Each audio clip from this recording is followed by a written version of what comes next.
Hello friends, welcome back to my channel. আমি অনন্যা। আমার আরেক চরণা ব্লগসে তোমাদের সবাইকে জানাই স্বাগত আর অনেক অনেক অনেক ভালোবাসা। তো আজকে সকাল সকাল উঠে পড়েছি। আজ তো আমাদের বাড়িতে সরস্বতী পুজো। তো সরস্বতী পুজোতে সকাল সকাল উঠে সব বাসি কাজ করা হয়ে গেছে। ছেলেকে স্নান করিয়ে দিয়েছি। আজকে একটু স্পেশাল সরস্বতী পুজো, মানে আমার ছেলের একটু হাতে খড়ি হবে আজকে। তো আজকে সরস্বতী পুজো তো যেহেতু বাঙালিদের একটা অন্যরকম একটা ব্যাপার থাকে, আর আজকে বিশেষ করে 14ই ফেব্রুয়ারি ভালোবাসার দিন আজকের দিনটা। তো সবাইকে অনেক অনেক ভালোবাসা। তো আজকে সকাল সকাল উঠে সকাল সকাল সব কাজকর্মে ব্যস্ত হয়ে পড়েছি। ছেলেকে স্নান টান করানো হয়ে গেছে, ওকে জামা কাপড় পরিয়ে দিয়েছি। তো ব্রাহ্মণ আর একটু পরেই চলে আসবে, তার জন্য ব্যস্ত হয়ে একটু কাজে লেগে পড়েছি ঠাকুরের সব কাজ গোছানোতে।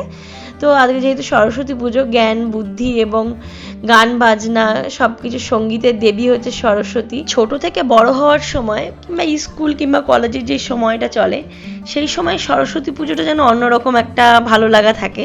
ছোট সকাল সকাল ঘুম থেকে উঠে বই দেওয়া, সকাল সকাল সব কিছু কমপ্লিট করা, সেই দিনের জন্য ছুটি পড়াশুনো থেকে আর কি। তো অন্যরকম একটা ব্যাপার থাকে সরস্বতী পুজোর বাচ্চাদের ক্ষেত্রে। বাচ্চা ছোটোবেলায় জীবনটা যে আমার মনে পড়ে যায়, সেসব আমাদের ছোটোবেলায় সময়গুলো। এখন এই সরস্বতী পুজোটা ঠিক অন্যরকম। কাজকর্ম, ব্যস্ততা, সংসারের কাজকর্ম নিয়ে সব কিছু নিয়ে ব্যস্ত হয়ে থাকি। সরস্বতী পুজো হলেও সেরকম ব্যাপারটা অতটা লাগে না। কিন্তু ছোটোবেলায় বাচ্চাদের, মানে ছোটো বয়সের যে পড়াশুনোর জীবনে যে সরস্বতী পুজো, সত্যি একটা অন্যরকম ব্যাপার, যে আমাদের জীবনেও ঘটেছিল। সকাল সকাল গায়ে হলুদ দিয়ে সকাল সকাল থাকতেই স্নান করে নেওয়া, বই দেওয়া ঠাকুরের কাছে। ছেলেবেলার যে সরস্বতী পুজোগুলো সত্যি অনেক অনেক অনেক ভালো লাগার। সকাল সকাল হলুদ জামা কাপড় পরা, যে ছোটরা শাড়ি পরে ঘোরাঘুরি করা, পাঞ্জাবি পরে ঘোরাঘুরি করা, সেই দিনের জন্য ছুটি পড়াশুনো দিক থেকে, এরকম একটা ব্যাপার থাকে। মানে একটা সরস্বতী পুজো বাঙালি এবং বাচ্চাদের ক্ষেত্রে, যারা স্কুল জীবন যারা পড়াশুনো করে তাদের ক্ষেত্রে একটা অন্যরকম ব্যাপার সরস্বতী পুজোটা, কারণ বিদ্যার দেবী, জ্ঞানের দেবী সরস্বতী। তো আজকে যেহেতু আমার ছেলের হাতে খড়ি হবে, একটু স্পেশালি আজকে সরস্বতী পুজোটা আমাদের কাছে অন্য সব বছরের থেকেও। তো সকাল সকাল কাজকর্মে একটু মানে গোছানোতে ব্যস্ত হয়ে পড়ে, যেহেতু সকাল সকাল সরস্বতী পুজো হয়ে থাকে। আর ছেলে না, মানে ওরা যেহেতু আজকে হাতে খড়ি আরও বিশেষ করে, তো সব কিছু গোছানোতে ব্যস্ত হয়ে পড়ছি। সকাল সকাল ব্রাহ্মণ আসবে, সে তার জন্য আর কি সব কিছু গোছানোতে ব্যস্ত হয়ে পড়ছি। কিছুই গোছানো হয়নি, কেবল স্নান করে ছেলেকে গুছিয়ে দিয়ে সকালে বাসি করার কাজ আর কি শেষ হয়ে যায়। যেহেতু আমাদের একটু ঝামেলা হয় কি, ওই ঘরের জিনিস এই ঘরে নিয়ে এসে পুজোটা করা হয়। এই ঘরে তো আমাদের ঠাকুর নেই, আমাদের ওই বাড়িতে আর কি ঠাকুর, ওইখান থেকে আবার সব এইখানে নিয়ে আসতে হয়। তো যাই হোক, সব কিছু নিয়ে এসেছি এই ঘরে আবার।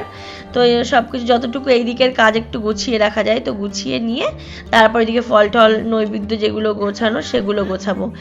আমার ছেলে তো খুব আনন্দ সরস্বতী পুজো, এমনি যে কোনো বাচ্চারাই বাড়িতে পুজো হলে খুব আনন্দ হয়। আমাদের বাড়ি সরস্বতী পুজো না, যে কোনো একটা পুজো হলেই ওর খুব আনন্দ হয়। তো সব 5 রকমের মিষ্টি সাজিয়ে নিচ্ছি। তারপর নিচে তোমার খই দিতে হয় আর কি, যেগুলো খই, চিড়ে, দই, এগুলো তো সরস্বতী ঠাকুরকে দিতেই হয়, সেগুলো গোছানোতে। তো আর দেওয়া হয়েছে ছেলের জন্য, যেগুলো মানে গঙ্গা জল, তারপরে দুধ, খাক, জব, এটা নাকি কুল দিতে হয়, শাশুড়ি মা আর কি তাই বলে, তো তাই দিয়েছে। আর পলাশ ফুল নাকি লাগে সরস্বতী পুজোয়। বসন্ত তো পড়ে গেছে, আর এইদিকে শীতের শেষ সরস্বতী পুজো, শীতকালের শেষের দিকে আর বসন্তের শুরুতেই হয় সরস্বতী পুজো। তো অনেকটাই বেশি ভালো লাগে এর জন্য, যে না গরম না ঠান্ডা, একটা খুব সুন্দর আবহাওয়া থাকে চারিদিকে। বসন্ত এসে গেছে, সরস্বতী পুজো মানে হয়ে যায় আর বসন্ত এসে গেছে, আর কদিন পরই রং খেলা, এরকম একটা ব্যাপার থেকেই যায়। তো এখনও ব্রাহ্মণ আসেনি, এই ফাঁকে আমি গুছিয়ে নিচ্ছি, ওইদিকে মোটামুটি করে গুছিয়ে নিয়ে এসেছি। তো এইদিকে এবার চলে এসেছি রান্নাঘরের মধ্যে ফল টল কাটার জন্য। তো এইদিকে যেগুলো নৈবেদ্য হবে, মানে যেসব ফল টল কাটা হবে সেগুলো গোছাচ্ছি। ব্রাহ্মণ কখন, মানে টেনশন কাজ করছে যে ব্রাহ্মণ হট করে দিয়ে চলে আসে, বেশিক্ষণ তো দাঁড়াবে না ব্রাহ্মণ, যেহেতু সবার ঘরে ঘরেই প্রায় সরস্বতী পুজো, লক্ষ্মী পুজো আর সরস্বতী পুজোর দিন ব্রাহ্মণই পাওয়া যায় না। তবু তো আগের থেকে বলা আছে, এখনও তো আসেনি। তো আসেনি, একদিকে ভালোই হয়েছে, কাজ গোছানোও হয়নি। তো এখন আমি গুছিয়ে ফেলছি। আর জানো তো, আমার ছেলে আমার হাতে হাতে কাজ করে দিচ্ছে, সব থেকে একটা ভালো ঘটনা। আমার ছেলে হাতে হাতে কাজ করে দিচ্ছে আমার। তো ওর বইও হয়েছে আগে, মানে এবছর ওর যেসব বইগুলো সব সরস্বতী ঠাকুরের পাশে দেওয়া হয়েছে স্লেট, যদিও ওর হাতে খড়ি এবার হবে আর কি, কিন্তু ও জানো তো ওকে আমি হাতে করে দিয়ে দিয়েছি, কারণ এত বয়স পর্যন্ত তো আর বসিয়ে রাখা যায় না, তো ওর প্রায় 3 বছর হতে যায়, কিন্তু আমার শাশুড়ি মা শ্বশুরমশাই বলেছিল যে 5 বছরে হাতে খড়ি দেওয়ার নিয়ম, এরকম করে বলেছিল, তো অতদিন তো আর বসিয়ে রাখা যায় না, ওকে স্লেটে আমি লেখানো শুরু করিয়ে দিয়েছি, কিন্তু নিয়ম যে হাতে খড়ি তো দিতেই হবে, তো এমনি দেওয়া হচ্ছে, কিন্তু লেখা টেখা শুরু হয়ে গেছে, বই পড়া লেখাগুলো তো আর বাদ দিয়ে রাখা যায় না, ওগুলো শুরু হয়ে গেছে। তো ঘটে এরকম আর সব মানে সিঁদুর টিঁদুর দিয়ে আমি মানে যেগুলো আর কি করতে হয়, ফুলে চন্দন সব রেডি করে রাখছি, সব দিয়ে টিয়ে ঘট ঠট বসিয়ে রেখে দেবো, শুধু জলটা দেবো না, ঘটের মধ্যে সব কিছু রেডি করে রেখে দেবো, যাতে ব্রাহ্মণ আসলে কোনো অসুবিধা না হয়, তাড়াতাড়ি পুজোতে বসে পড়তে পারে। আর এই যেহেতু এবার আর সময় নেই, সরস্বতী পুজোর সময় বেশিক্ষণ মানে ধরে পুজোটা হয়ও না, তাড়াতাড়ি করেই চলে যাবে, সব রেডি করেই রাখতে হবে, সব রেডি করে গুছিয়ে রেখে দিচ্ছি এক এক করে সব কাজকর্ম। তো ওইদিকে আমি খানিক ফল কেটে আবার এইদিকে চলে এসেছি, আবার ওইদিকে যাব, একটু এদিকে গোছাতে চলে এসেছি। তো ছেলে আমার খুব খুশি, খুব আনন্দ। আর এই যে আমার গিটারটা, হারমোনিয়াম, এগুলো আমার দেওরের, এগুলো আর কি ঠাকুরের পাশে দিয়েছে, যেহেতু সরস্বতী ঠাকুর গান বাজনা সঙ্গীতের দেবী, তো এগুলোও দিয়েছে, এগুলো দেওয়া হয় আর কি। তারপর যেগুলো সব কিছু কাজকর্ম সেগুলো সেরে নিচ্ছি। তো আজকে অঞ্জলি দেওয়া হবে, তো আমার দেওর দেবে, আমি দেব, আমার শাশুড়ি মা দেবে, আর হচ্ছে আমার ছেলে, এই কজনই দেবো। আর আশেপাশের থেকে যদি কেউ আসে, তো প্রাইভেট পড়ে যেগুলো বাচ্চাদের, তারা যদি কেউ আসে তো আসতে পারে, জানি না এখনও কারা কারা আসবে। তো এগুলো গুছিয়ে নিচ্ছি। 5 ফল দিয়েছিলাম, তো ভুল করে আমি একটা শাগালু দিয়ে ফেলেছিলাম 5 ফলের মধ্যে, তারপর শাশুড়িমা বলছে শাগালু দিতে নেই 5 ফলে, তারপর সেটা পাল্টে অন্য একটা মানে একটা লেবু দেওয়া হয়েছিল।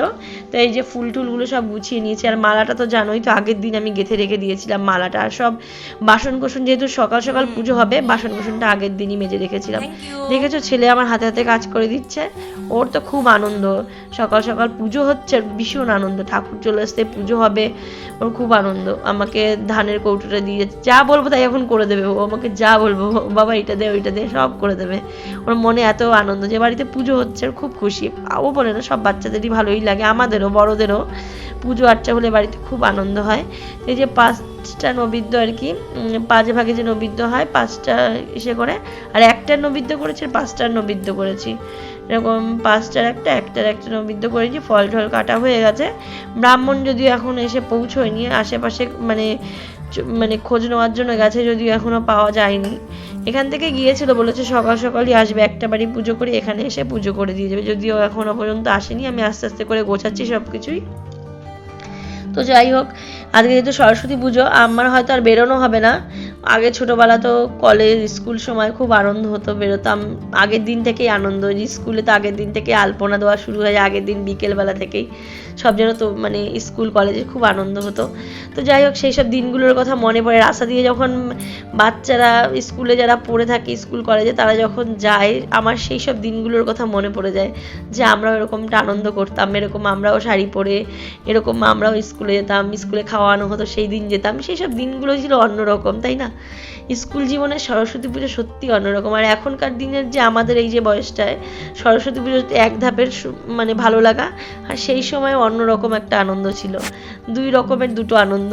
এখন কাজকর্মে ব্যস্ত হয়ে পড়ি সরস্বতী পুজোয়, আগে এটা ছিল না, কাজ করলেও অন্যরকমভাবে ভালো মানে কাজ করাটা ছিল, আর এখন হচ্ছে অন্যরকম চিন্তা ভাবনা কাজ করা, নিজের জন্য কোনো আর সময় থাকে না, কাজ করতে করতে অন্যের কথা ভাবতেই দিনটা চলে যায়, যে ছেলে কি করবে, ছেলেকে কখন খাওয়াবো, ছেলে একটু ঘুরতে যাক, ও যাক, আমার সময় নেই, আমি অন্য কাজ গোছাই, এরকমটা মনে হয়।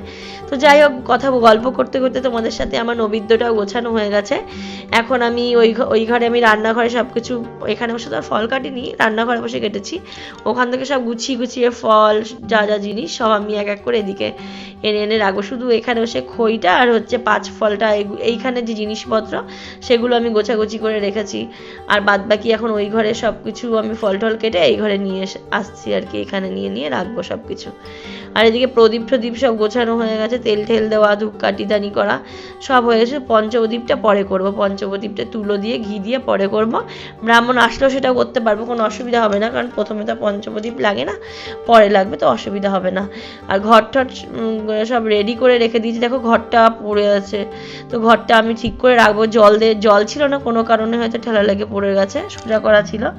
তো যাই হোক, ঘরটা এখন ধান দুব্বো দিয়ে আমি এমনি বসিয়ে গুছিয়ে রাখবো, ব্রাহ্মণী আর কি জল দিয়ে বসাবে, পরে ডাব ঠাপ দিয়ে আমি এমনি ধান আর দুব্বোটা দিয়ে রাখবো, তাড়াহুড়ো করে ব্রাহ্মণ করবে, তার থেকে আমি আগের থেকে একটু গুছিয়ে রাখি। আর এই যে ঠাকুর আমাদের, আর এখানে সব কিছু গোছানো হয়ে গেছে, ব্রাহ্মণ এখনই আসার জন্য আসলেও আর অসুবিধা নেই, আমাদের সব কিছু গোছানো হয়ে গেছে। ছেলে তো আমার রেডি, ওরা আজকে হাতে খড়ি হবে, বলছে মামা আমি যেমন করে বলবো আমি তেমন করেই করে নেবো।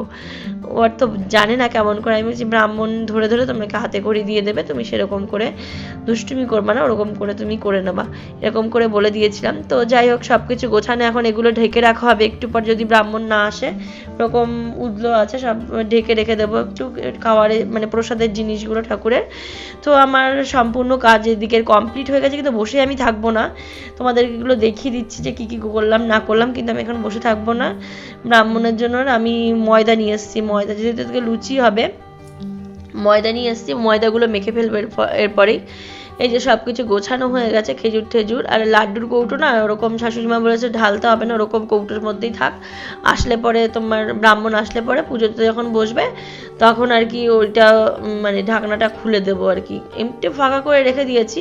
আর এই সম্পূর্ণ কাজ হয়ে গেছে, সকাল সকালই সব কিছু পেরেছি। টেনশন হচ্ছিল সকাল থেকে যে মানে এই টাইমের মধ্যে পারবো কিনা, ছেলে বাচ্চা আছে যেহেতু একটুখানি অন্যরকম ব্যাপার থাকে, ওর পেছনে সময় দিতে হয়, তো একটু টেনশনের মধ্যে ছিলাম, বাসি কাজকর্ম ছিল আজকে অনেক, সকাল সকাল উঠেছে এর জন্য হয়তো সব কিছু কমপ্লিট করতে পেরেছি।